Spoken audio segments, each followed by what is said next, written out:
The Google Pixel 8 Pro is the company's latest premium offer and will be powered by its third generation Tensor chipset. Sadly, through its superior, the Tensor G3 will continue on a path of disappointing performance in light of newly benchmarked Tensor family of chipset has always remained behind the competition, and with the Tensor G3 expectation to not mount too much.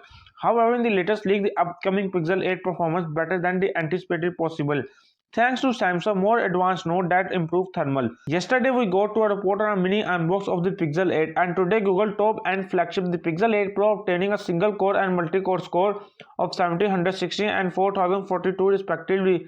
The results are higher than, but history repeats itself once more as the processor continues to be slower than the Snapdragon 8 Generation 2, which means the upcoming Snapdragon 8 Generation 3 will be turning circle around. The Tensor G3 itself features a 9-core CPU cluster, which was mentioned in an early report, so it is possible the additional core added that multi-core improvement. The benchmark also note that Pixel 8 Pro test supports 12GB RAM, and in case you don't know, the memory counts remain unchanged from last year Pixel 7 Pro. The device was also tested with Android 14 and will likely be one of the first models to get updated to the latest version. If you are disappointed with the Tensor G3 single core and multi-core result, note that the will not have significant improvement performance figure.